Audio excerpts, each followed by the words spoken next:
ትፈውሳለች። እስቲ በሉ ንስሐ በሉ የነፍስ ቁስል ትፈውሳለች። የዚህ ቅጣት የካህኑ ምስክርነት፣ የካህኑ ዳኝነት፣ የካህኑ ለእናንተ የሚያደርግላችሁ የሚሰጣችሁ አራት ነገር ነው። በዚህ በሁለተኛው አንቀጽ ምን አልኳችሁ? አራት ነገር ይሰጣችኋል። አንድ ጾም በሉ ውስጥ ጾም በሉ ውስጥ። ሁለት ስግደት፣ ሶስት ጸሎት፣ አራት ምጽዋት። የንስሐ መወጫው ይሄ ጾም ዓይን ይጹም፣ ጆሮ ይጹም፣ አንደበት ይጹም። ከዓመት እስከ ዓመት የሚጾም ነው። አሁን በየጾሙ መሃል የምንጾመው ጽሉላት ይባላል። ሕዋሳቶች ግን ከዓመት እስከ ዓመት መጾም አለባቸው። ዓይን ዓመት እስከ ዓመት፣ ጆሮ ዓመት እስከ ዓመት፣ አንደበት ከዓመት እስከ ዓመት፣ እጅ፣ እግር፣ ልብ ከዓመት እስከ ዓመት መጾም አለባቸው። 7 ሕዋሳቶች ይባላሉ ሁልጊዜ የሚጾሙት። በዚህ በጾማችን ግን ጽሉላት ዓሣ፣ እንቁላል፣ ሥጋ፣ ወተትና የወተት ውጤቶች ናቸው። 4 ናቸው ጽሉላት የሚባሉ። እንቁላል ጾም ነው አይደለም? ደም የሚወጣው ነገር አትብላይ። ፍትሐ ነገሥት አንቀጽ 15 ደም የሚወጣው ነገር አትብላ በጾም። እንቁላል ደም የለውም ወይ? ዓሣ ደም የለው? አዎ፣ በጉም ላሙም ሁሉም ደም አለ። ወተቱ የሚታለበው ደም ከሚወጣት ላም ነው አይደለም? ነው አይደለም? ነገር ላሟ ደም ይወጣታል አይወጣትም? ከእሷ ነው ደሙ ወተቱ የሚገኙ ቅቤው የሚገኙ። ስለዚህ አራቱ ነገር ወተት፣ ዓሣ፣ እንቁላል፣ ሥጋ እነዚህ ጽሉላት ይባላል። እነዚህን ጾም ነው በጾም ጊዜ። ከዓመት ዓመት ግን እጅህንም እግርህንም ልብህንም አይምሮህንም ዓይንህንም ጆሮህንም አንደበትህንም ምላስህንም ጾም ከዓመት እስከ ዓመት ጽድቅን ከፈለግ ማለት ነው። ስለዚህ ጾም ይሰጣችኋል። ይህን ያህል ሰፍሮ ቆጥሮ ቅኖና ማለት መለኪያ መስፈሪያ ማለት ነው። ስለዚህ ሰፍሮ ቆጥሮ ለክቶ ይሰጣችኋል። ጾም ቅኖና ማለት ነው። ቅኖናውን ስጨርሱ ነው ወደ ሥጋው ደሙ የምትመጡት። ቅኖናውን ስጨርሱ ነው ሥጋውን ደሙን የምትቀበሉት። ስለዚህ አንደኛው እምነት ነው። ሁለተኛው ምን ነበር? ንገሩኝ። የንስሐው ፍሬዎች ምን ናቸው? ንገሩኝ። 4 ነው። ንስሐው የምንታረቅበት ጾም፣ ጸሎት፣ ስግደት፣ ምጽዋት። እነዚህ 4 የንስሐው ፍሬዎች ናቸው። ነፍስ አባታችሁ የሚቀጣችሁ፣ ነፍስ አባታችሁ የሚሰጣችሁ። ቅኖናውን ስጨርሱ መታችሁ አበስ ገበርኩ ብላችሁ ታጥባችሁ ሱባኤያችሁን ትጀምራላችሁ ማለት ነው። ሁለተኛው ቅዱሳን የሚያደርገው ይሄ። ሦስተኛው ቅዱሳን የሚያደርገው ይቅርታ ነው። ምንድን ነው? ኧረ ንገሩ፣ ኧረ ንገሩ። ምንድን ነው? እስቲ አባታችን ወይ በሉ። በሰማይ የምትኖር ስምህ ይቀደስ፣ መንግሥትህ ትምጣ፣ ፈቃድህ በሰማይ እንደሆነች እንዲሁም በምድር ትሁን። የዕለት እንጀራችንን ዛሬ ስጠን፣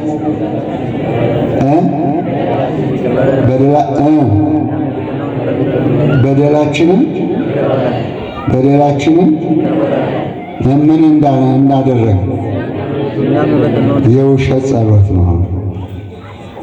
ውሸት አይደለም። እውነተኞች ጥሩ ነው። ለውሸታሞች ግን ቂም ይዛችሁ ለምትጸልዩ ከዚህ በላይ መጸለይ ትችላላችሁ? እኛ ምን አላችሁ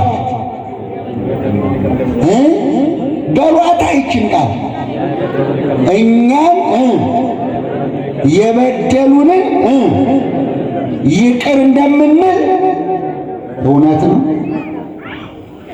እውነት ነው ወንድም፣ እውነት ነው እህቴ። ቂም የለባችሁ፣ አላኮረፋችሁ፣ አልተጣላችሁ።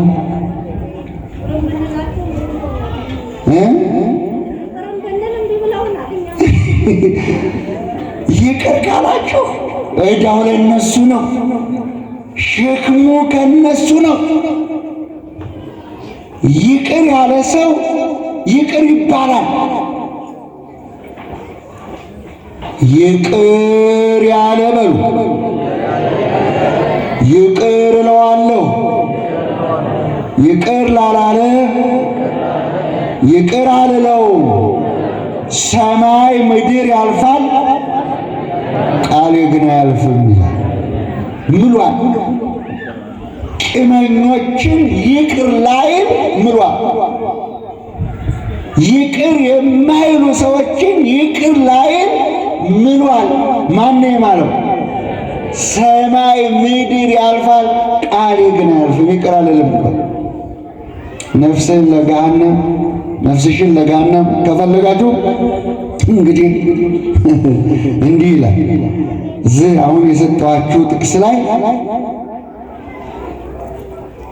የሰዎችን በደልና ኃጢአት ይቅር ብትሉ የሰማይ አባታችሁ እግዚአብሔር ይቅር ይላችኋል።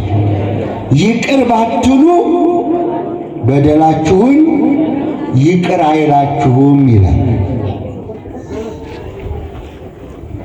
ቂም ይዞ የሚጸልይ የግብዞች ጾም ነው። ግብዝ ማለት አስመሳይ ማለት ነው። ጾመኛ መምሰል፣ ክርስቲያን መምሰል። ወይ ግሩ የሚገርም አስመሳይ። እንደ ግብዞች አትጠውልጉ። እንደ ግብዞች ጾመኛ አትምሰሉ። ፊትህን ተቀባ፣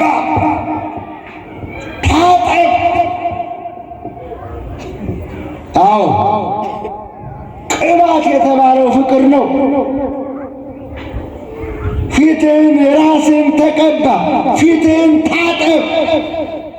አዎ ፊትህን ታጠብ። የንስሐ እንባ አፍስስ ማለት ነው።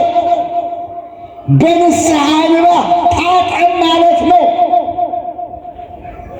ቅባት ተቀባ ማለት ፍቅር ይዘህ ጸልይ እሰማሃለሁ ማለት ነው። ፍቅር የሌለው ከንቱ መለፍለፍ፣ ከንቱ ጾመኛ፣ ከንቱ ጸሎተኛ። እሱማ እዛ መንገድ ላይ ቆመው የሚጸልያሉ።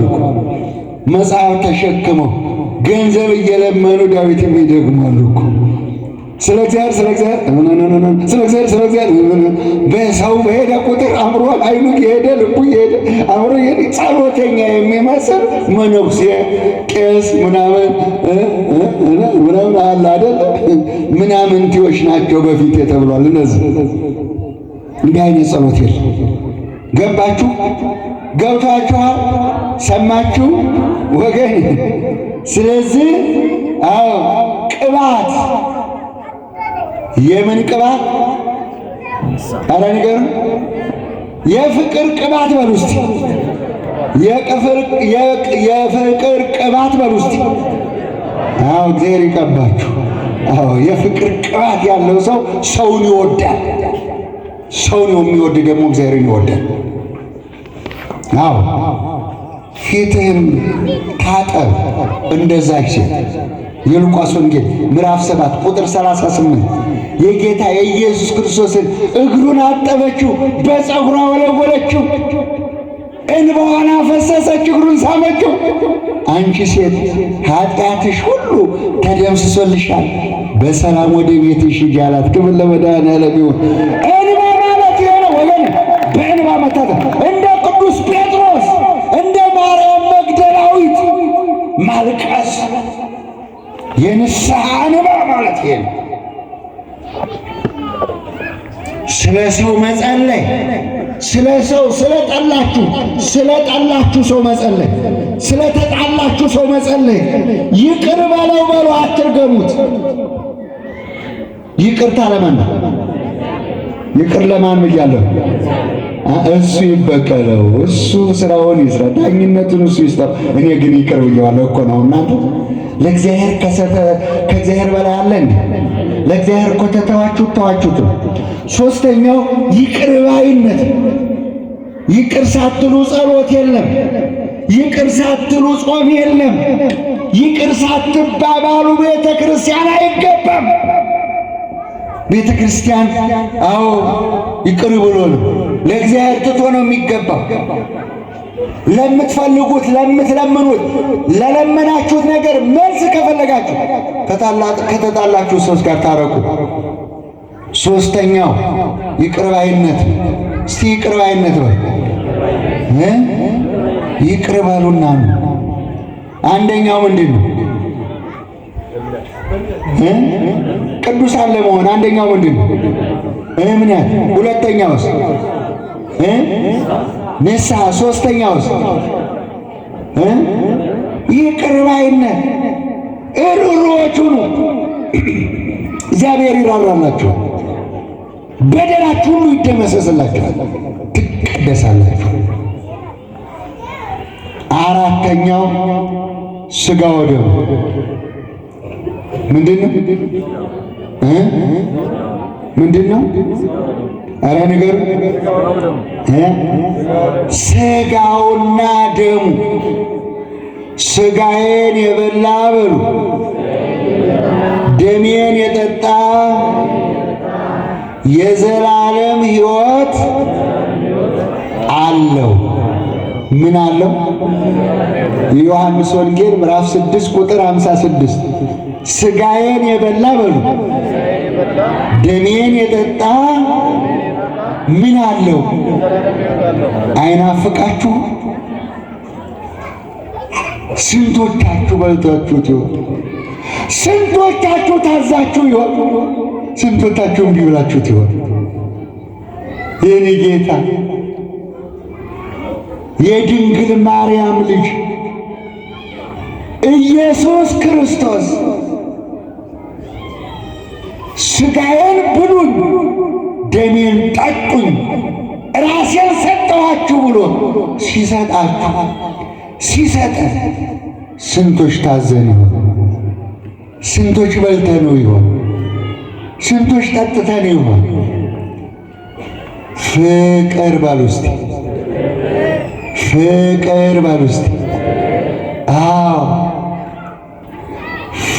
ማለት ፍጹሙን ማለት ነው። በእምነታችሁ ፍጹም ሆኑ ነው። በሉ እስቲ እኔ ቅዱስ እንደሆንኩ እናንተ ቅዱሳን ነው። ማለት ሥጋ ወደሙ። በፍቅር ተቀበሉኝ፣ በፍቅር ብሉኝ፣ በፍቅር ጠጡኝ።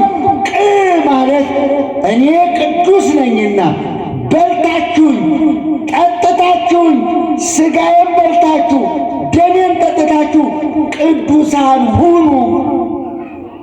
አዎ የጌታ ሥጋና ደም የተሰጠው ለማን ነው? ንገሩ። ለማን ነው?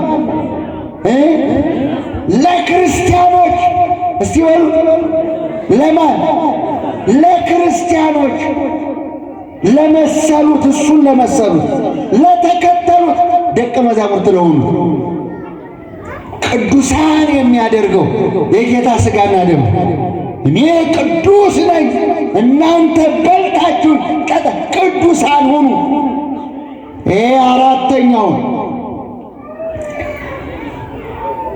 መጾም፣ መጸለይ፣ መስገድ የሽፍልጥ ማሰሪያው ልጥ የጾሙ የጸሎቱ የምጽዋቱ የስግደቱ ማሰሪያው ሥጋው ደሙ 55 ቀን ጾማችሁ ዶሮ መብላት 55 ቀን ጾማችሁ ቅርጫ መግባት በግ መግዛት በሥጋ ተለያችሁት በሥጋ ተቀበላችሁት ምን ያደርግላችሁ? ነገም ዛሬም የማይሞላ ሆድ ይዘናል። መብልም ለሆድ ነው፣ ሆድም ለመብል ነው። ምን ጊዜም አያቋርጥም ወገን። በዚህ ጾም ግን የጌታን ሥጋና ደም በየሳምንቱ እሑድ ክርስቲያኑን ወገን ክርስቲያኑን በየሳምንቱ እሑድ ብለው ጠጣው ላንተ ዕረፍት የዘላለም ሕይወት በቃ ይሄ ቅዱሳን ያደርጋል። ሥጋና ደሙ ሁለት ነገሮች ያስፈልጉታል። ምን አልኳችሁ? ስንት ነገር? ሁለት ነገር ያስፈልጉታል። አንደኛው ትህትና፣ ሁለተኛው ንጽህና። እስቲ በሉ ሥጋው ደሙ የሚያቆርብ ካህን የሚቆርብ ምዕመን ሁለት ነገር ገንዘብ አድርጎ ወደዚህ ቤተክርስቲያን መግባት ያስፈልገዋል። ምንና ምን? ትህትና። የእኛ ጌታ በአህያ ተጭኖ ወደ ኢየሩሳሌም መጣ። በተናቀች አህያ። አቤት ትህትና! ከአህያዋ ወርዶ የደቀ መዛሙርቱን የፍጥረቶቹን የሐዋርያትን እግር አጠበ። አቤት ትህትና!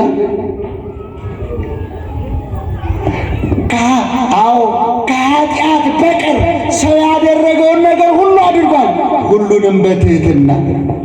በጥፊ ሲመቱት እሺ፣ ሲጎትቱት እሺ፣ ሲረግጡት እሺ። ማንን ትፈልጋላችሁ አላቸው። ወጣና ኢየሱስን እንፈልጋለን። እኔ ነኝ። እርግፍ ብለው ወደቁ። ተነሱ፣ አይዟችሁ፣ እጄን በፈቃድ የሰጣችኋለሁ አለና ሰጣቸው። አቤት ትህትና! አሁን ቢመቷችሁ እዚህ ጋር እሺ እማዬ እሺ ወንድሜ እሺ ብላችሁ ትሄዳላችሁ? አንዱ በጥፊ ተነስቶ ቢልህ በጥፊ ቢልሽ ትደባደባላችሁ ወይስ ሾላብችሁ ትሄዳላችሁ? ንገሩ እኮ።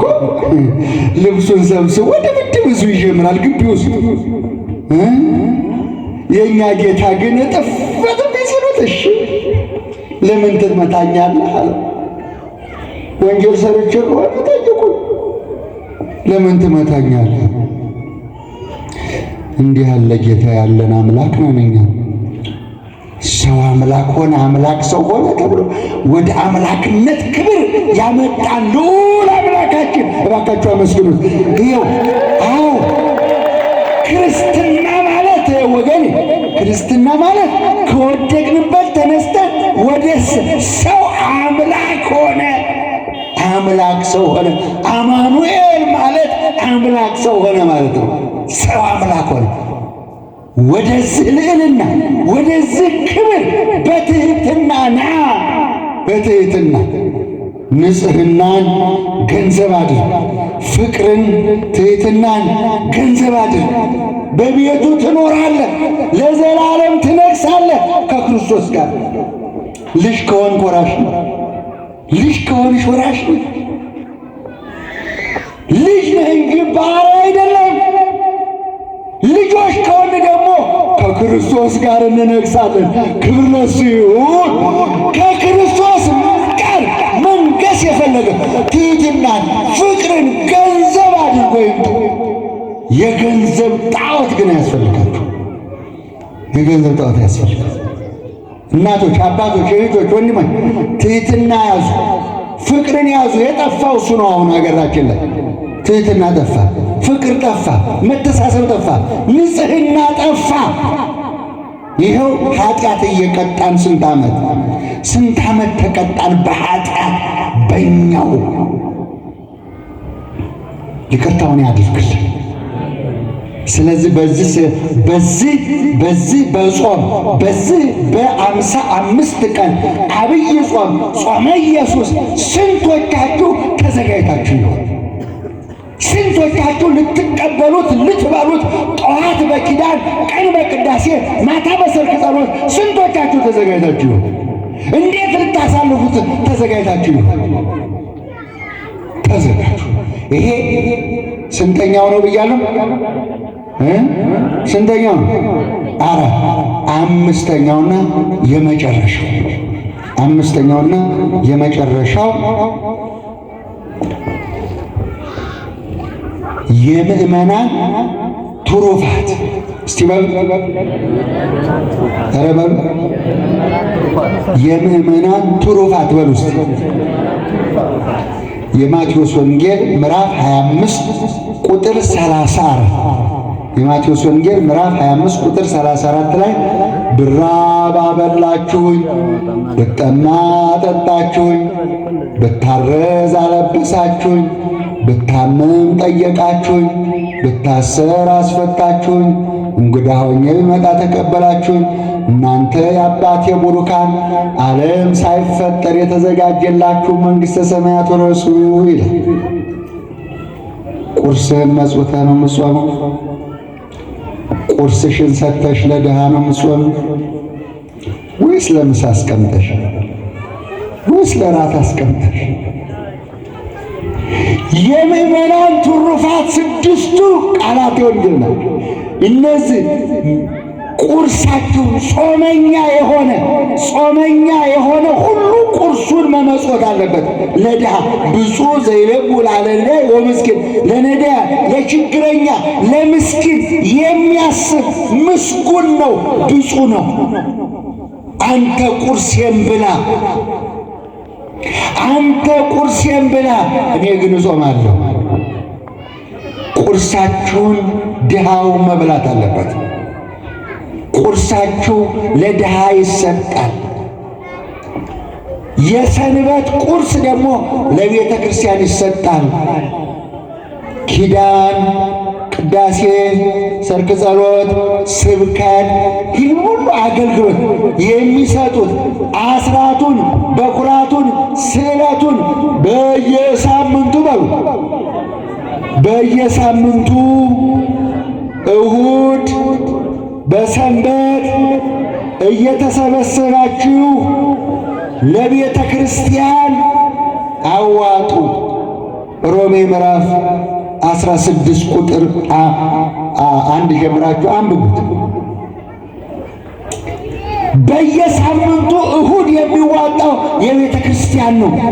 በሰንበት የሰንበት የጾም ስጦታው የእሁድ የቤተ ክርስቲያን ነው። ሌላው ቀን ግን ቤተ ክርስቲያን ኪዳን አድርሳችሁ ቁርሳችሁን ለድሃ ሰጥታችሁ ትመለሳላችሁ። ያን ጊዜ በቀኝ ትቆማላችሁ። ደስ ይበላችሁ። በቀኝ ትቆማላችሁ። ነጭ ለብሳችሁ አብባችሁ፣ ኮርታችሁ ደስ ብሏችሁ የሚያስደንቅ ሽልማት አግኝታችሁ ጌታዬ መቼ ነው ተርበ? መቼ ነው ተጠምተ? መቼ ነው ታርዘ? መቼ ነው ወደ ቤት የመጣ የተቀበልኩ? መቼ ነው ያደረኩት እስክትሉ እስክትደነቁ ድረስ። አዎ ለአንዱ ድሃ መንገድ ላይ ለወደቀው፣ ለራበውና ለጠማው፣ ለተቸገረው ያደረጋችሁት ያ ለእኔ ያደርጋችሁልኝ። ይህ ሽልማት ለእናንተ ይገባል አለ የእኛ ጌታ። ክብር ለእሱ ይሁን። የድንግል ማርያም ኢየሱስ ክርስቶስ ለእኔ ያደርጋችሁልኛል። ለካዛ ከምስኪኑ ጋር ሸቶ ገምቶ ተልቶ እሱ አልተጸየፈው፣ እኛ ግን ተጸይፈነዋል። የሚጸዳዳው ራሱ ላይ ነው፣ የሚሸናው ራሱ ላይ መንገድ አዳሪ ስለዛ ይጠጣ እኛ ተጸይፈነው። ለካ ኢየሱስ ክርስቶስ አልተጸየፈም። ተጸየፈው? አላበላውም፣ አላጠጣውም፣ አልጎበኘውም። እናንተ በአማረ ቤት ሆናችሁ ብርድ መጣ እንዲሆነ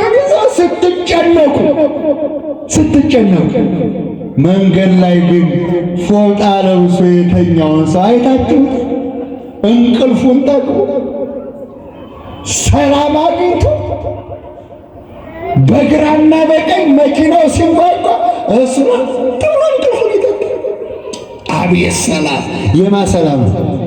እግዚአብሔር ያዕቅቦሙ ለፈላስያን፣ እግዚአብሔር የወደቁትን ያነሳል፣ ይሰበስባል፣ ይጎበኛል። ከነዚህ ጋር ነው ኢየሱስ ክርስቶስ፣ ከወደቁት ጋር ነው ኢየሱስ ክርስቶስ። ለነሱ ያደረጋችሁት ለእኔ ያደርጓችሁልኛል ብሎ ይሸልማችኋል። እንኳን ደስ አላችሁ፣ ይሸልማችኋል። ዛሬ የሰጣችሁት ቁርስ፣ ነገ የሰጣችሁት ቁርስ ነገ ዋስትና ይሆናችኋል። እሱን ያዙ። ይሄ ነው። ታዲያ አንዱ ንፉግ እንዲህ አለ ይላል። በደንብ አንብቡት እሺ። የሉቃስ ወንጌል ምዕራፍ 12 ቁጥር 16 እቤታችሁ ግቡና በደንብ አንብቡ። እና አንድ ባለጸጋ ሀብታም ነበር ይላል። እና አንድ ዓመት ፍሬ በቃ ሜዳው ሁሉ እህል በእህል ሆነ፣ ፍሬ በፍሬ ሆነ። ስለዚህ ምን ላድርግ አለ ይህ ሀብታም፣ ምን ላድርግ? ስለዚህ ይችን ትንንሽ ጎተራ አፈራርሻት አጥፍቻት ትልልቅ ጎተራ ሰርቼ ይህን ሁሉ እህል ሰብስቤ በዚህ በትልልቅ ጎተራ ከትቼ ነፍሴ ሆይ ደስ ይበልሽ፣ ብዪ፣ ጠጪ፣ ረፊ፣ ለ10 ዓመት የሚበቃሽ ሰብል አግኝቻለሁ፣ እህል ጎተራ ሰብስቤያለሁ ይላታል። በዚያን ሌሊት እግዚአብሔር ይመጣና አንተ ሰነፍ እጅ ወደ ላይ ይለዋል መልአከ ሞት። ለማን እንደሚሰበስብ ለማን ጎተራውን እንደዘራው ስለማያውቅ በዛሽ ሌሊት እጅና እግሩ አንደበቱ ታስሮ ወደ ሞት ሄደ ይላል። ያ ሰው እያለቀሰ ወደ ገሃነም ወረደ። ማካፈል አያውቅም፣ መስጠት አያውቅም፣ ንፉግና ስስታም ነው ይላል። በቤታችሁ ይችን በደንብ አንብቧል። ንፉጎች፣ ስስታሞች፣ አዎ ትለምናላችሁ፣ አታገኙ፣ አትቀበሉ።